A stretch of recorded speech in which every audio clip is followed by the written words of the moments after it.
Hello, welcome to Oxford Heirlooms. In this video, we're going to be working on the elastic casings for the legs.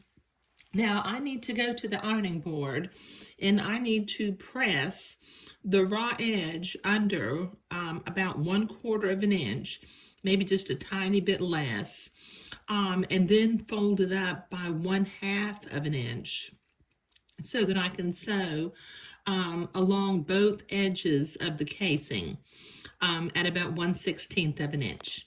So let me go to the ironing board and do my preliminary pressing. Okay, so I have that casing pressed toward the inside. Now I'm gonna, because it curves a little bit, I'm gonna start at the side seam and pin this casing into place and then ease it in as I go along till I get out to the end. And then I will sew along the inside fold and the outer fold at about 1/16 of an inch to create the elastic casing. Just hold that into place. Let me do the other side. I got to do this and maintain the pleats at the same time. So let me ease this into place and pin it.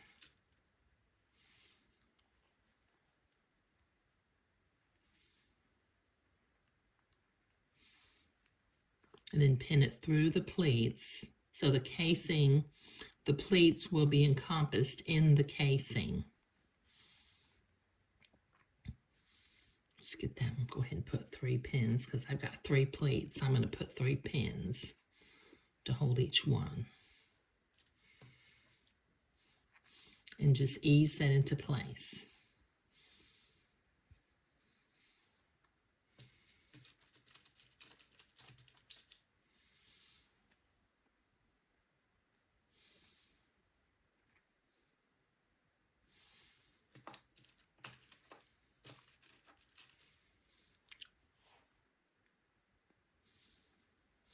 Okay, all right, now I need to pin the other leg, so I'll do that off camera. Okay, I have my casing all pinned into place, so I'm going to start at the inside top of the casing and about 1/16 of an inch away from the edge. I'm going to hem the casing shut.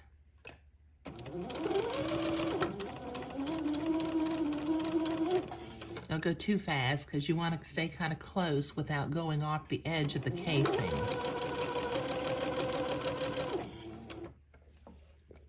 Take the pins out as you come to them.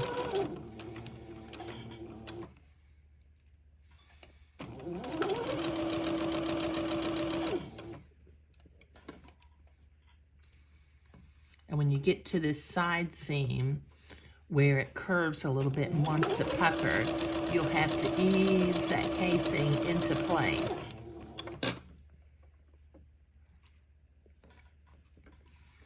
That's why I started at this center side seam so that I could make sure that my seams matched up at the edges, because otherwise they want to kind of get off at a slant. And then come down the front, being careful to hold those pleats in place. And I put 3 pins, 1 in each pleat, to hold them in place for me.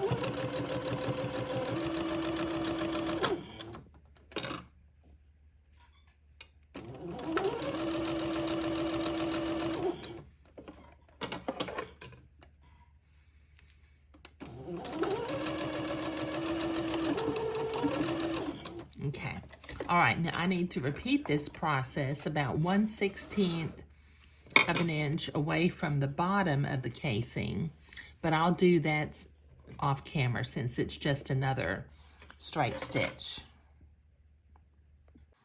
Okay, so I have both casings sewn into place, and I have a channel for the elastic to go through.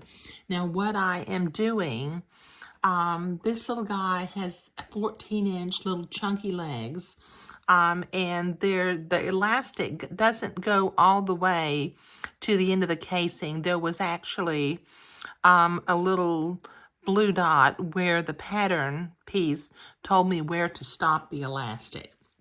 So I have measured out, I folded the casing in half on itself, and I've measured out a piece of elastic that's right at about half the length of the casing. And as I measure it, it's 9.5 inches long. This is a size 2, a toddler 2 bubble. Okay, so I'm going to use my loop turner, and I'm going to feed the loop turner through the elastic casing, being careful to go between the pleats.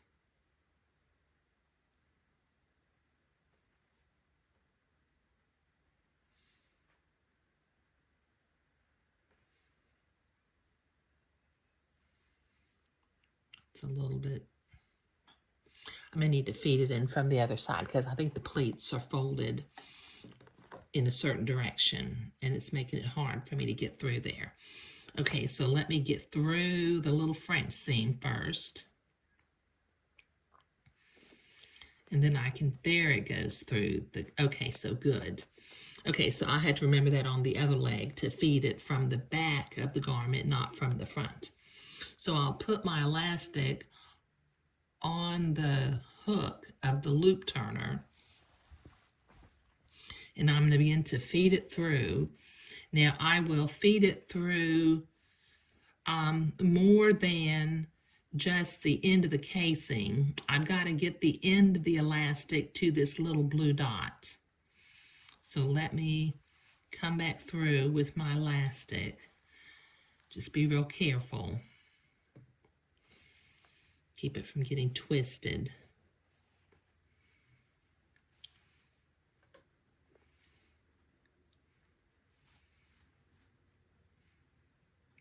I can see the end of the elastic through the Swiss Batiste, so I'm going to get it right there to where the elastic is supposed to stop.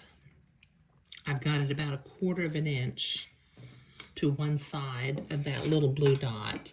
So at the blue dot, I'm going to sew back and forth.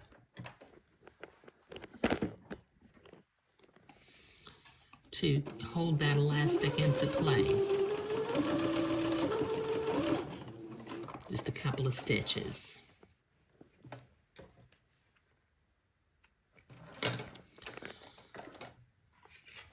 Then I'm going to continue to feed the elastic through. Let me go ahead and come out so that I can unhook it from the loop turner. Now I'm going to carefully, very carefully, feed the elastic back through the casing until I'm 1/4 of an inch, this time to the right of the blue dot.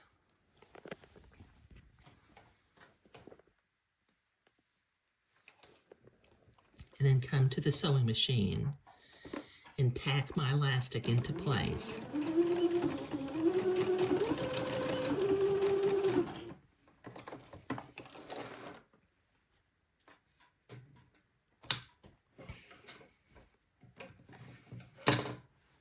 Let me find my scissors. There. Okay, now I need to repeat this process of feeding the elastic through the other leg. Now, as I measure this along here, it's measuring out at 13 inches right now, which is okay because it can stretch a little bit, but there's also going to be a tab, a crotch tab.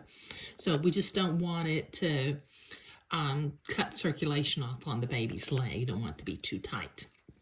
So it's good to, if you can, measure the baby's leg ahead of time. So let me run my elastic through the other casing and tack that into place.